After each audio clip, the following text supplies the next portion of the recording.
son of Jehoiada, the assassin, saying, Go fall upon him.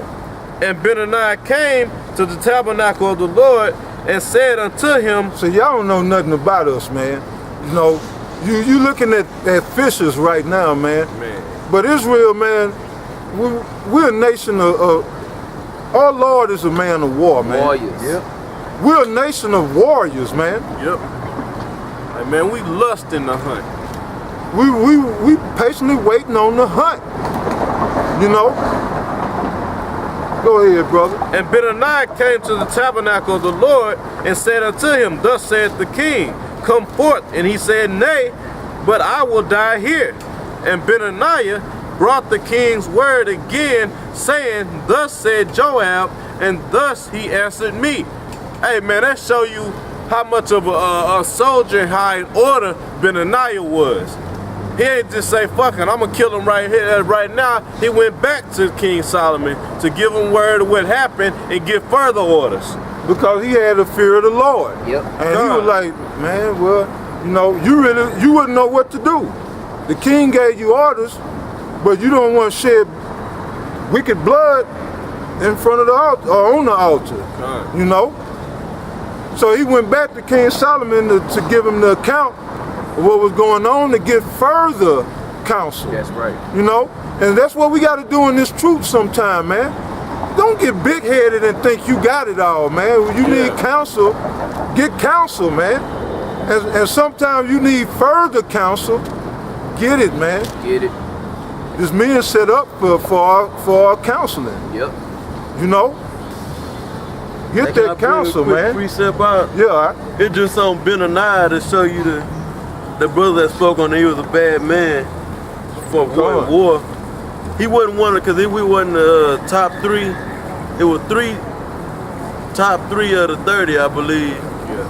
Or there were 3 top men that King David had set up. Benaniah wasn't one of them, but he was honored amongst them, but he wasn't one. Yeah, he was. You know, anyway, I'm gonna just read this quick verse and I'm gonna give it right back. This 1 Chronicles chapter 11, verse 22.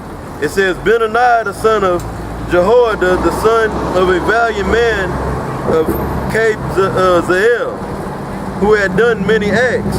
He slew 2 lion-like men of Moab, and also went down and slew a lion in a pit in a snowy day. Yeah, like our elders broke it down, man. Those lion-like men mean these was masters of martial arts, man. These were masters of martial arts. And he slew 2 of them, man. Just so you can get an idea, man, some of you old kung fu buffs, that'd be like taking on 2 Bamais, man. Or if you even watched Kill Bill, number part 2, that character Pamay was based off of Bamay, or the old, it was the same. Yeah. So it'd be just like taking out two Bamais, man. You know? Go ahead, brother. Alright. Verse 23, 1 Chronicles 11 and 23. And he slew an Egyptian, a man of great stature, 5 cubits high. And in the Egyptian's hand was a spear like a weaver's beam, and he went down to him with a staff and plucked the spear out of the Egyptian's hand and slew him with his own spear. Hey man, real quick, it's just 2 points. First off, man, when he went down and slew that lion in the in the pit in the snowy day, that show you these directors, man, be getting all their ideas and thoughts for their movie from the scriptures, man. They done that in 300. It was a wolf that like a big wolf that he slew in the snow. And then in the second part, the second account, where did it say? He snatched the spear from an Egyptian that was moving like a weaver's beam. And that movie Wanted. He had to snatch that beam. Man, you saw how fast that motherfucker was moving? Now you taking that from a big Egyptian with high stature, with a large stature, and snatching the spear? Hey, you a bad motherfucker, man. Yeah, see, somebody not spiritual to read that with no insight and be like, oh, he took the beam, or took the spear. Like a weaver's beam. Right, but you know, us, man, we extrapolate from these scriptures, man. We visualize it, man. That took some skills, man. That took some skills. It ain't like he was just standing there on guard. Hey man, he say if it's moving as a weaver's beam, hey shit, he coming at you. Yeah, he coming at him, so he got to dodge them blows and then be quick enough to grab it. Hey, and you And Egypt strong enough to pull it, take it from him. Yeah, bro. Now, I say you Egyptology niggas, you don't gotta believe in the scriptures, but we do. We know it's the truth. Hey, man, y'all gonna, anyway, when all the Most High gonna manifest that this is the only truth anyway. But that's what the Israelites did to them punk-ass Egyptians. Yep, and guess what? It's not for The you. Egyptians was always getting their ass kicked. The Egyptians always got their ass kicked by Israel.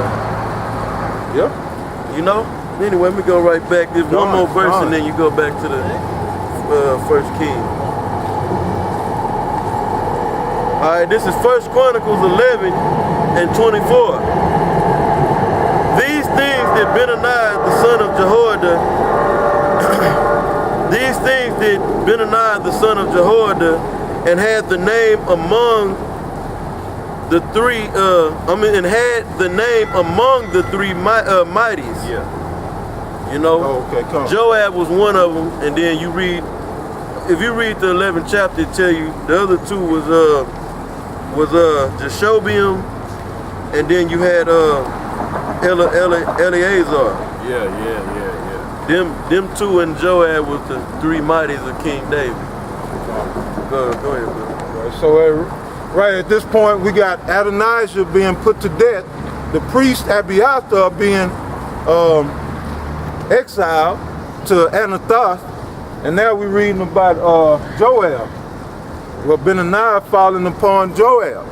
Well, we're going to read it. We ain't got this part yet. 1 Kings 2 and 31. And the king said unto him, do as he said, and fall upon him, and bury him, that thou mayest take away the innocent blood which Joab shed from me and from the house of my father. And the Lord shall return his blood upon his own head, who fell upon two men more righteous and better than he, and slew them with the sword.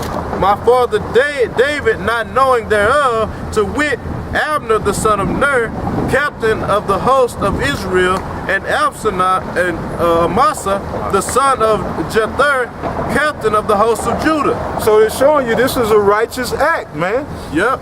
Because he said, put him to death. As I said, because I don't want that blood on me and my on my reign, on my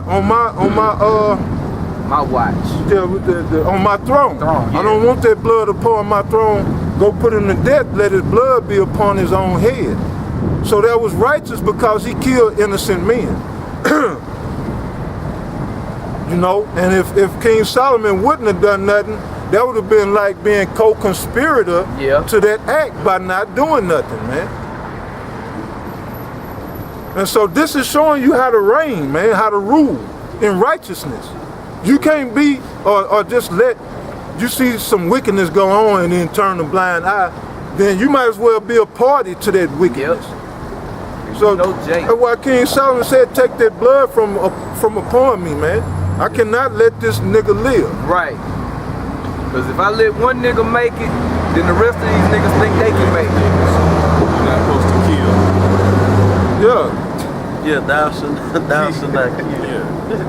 Come on, man. All right, verse 33, 1 Kings 2 and 33. Their blood shall therefore return upon the head of Joab, and upon the head of his seed forever. But upon David, and upon his seed, and upon his house, and upon his throne, shall there be peace forever from the Lord. See, upon his house and upon his throne shall there be peace, because he's avenging all the wicked blood. He's making a righteous purge. This is what all kings have done throughout histories, and dictators and rulers. So yeah, hey, go through that verse one more time for me, because he didn't want that upon his throne in his house. He was ruling in the house of David. Their blood shall therefore return upon the head of Joab, and upon the head of his seed forever, but upon David, and upon his seed, and upon his house, and upon his throne, there shall there be peace forever from the Lord. So Benaniah the son of Jehoiada went up and fell upon him and slew him, and he was buried in his own house in the wilderness. So this was righteous killing number 2. And read on. We got. Yeah, and the king put Benaniah the son of Jehoiada in his room over the host, and Zadok the priest did the king put in the room of Abiathar. So what did it mean? He put Benaniah in his room. So Benaniah became captain of King Solomon's host. So Joab was the king of the host under King David, and up until Benaniah put him to death. So it said he took his room, or his office, or place, so to speak. And then let's go through that again, brother. That verse. And the king put Benaniah the son of Jehoiada in his room over the host. In Joab's room, over the army. So he was the top general, a real general. Hey, look how I read over in First Chronicle. It said that he wasn't one of the 3 mighties, but he was named amongst them. Yeah. He played his. He had to play his. That is so. He played his role. He probably was calling the 3 as far as in battle, but that's how it was set up. And then the most, he played his role. Then the Most High put him as the host of the army. Just like we was going into earlier. He went up the steps by being obedient and being in order, patient. Yeah, and patient. Come on. Yep. Go ahead, And Zadok the priest did the king put in the room of Abiathar. Right. So you replaced that priest. The priest that got exiled, Zadok took his place, man. Go ahead.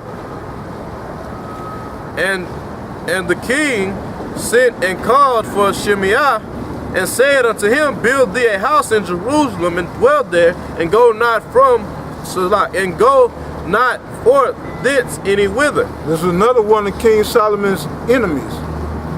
Just one of them type of niggas you keep an eye on. Yeah. This was one of them niggas, Ain't really, caused much, enough trouble to be put to death, but just enough to to say, mark them that caused division. So King Solomon had him exiled. He told him, build you a house and stay there, nigga. Right. But let's read what this foolish nigga did, man. And it shall be that on the day that thou goest out and passest over the brook Kidron, thou shalt know for certain that thou shalt surely die. Thy blood shall be upon thine own head. And Shimei said unto the king, the saying is good. As my lord the king has said, so will thy servant do.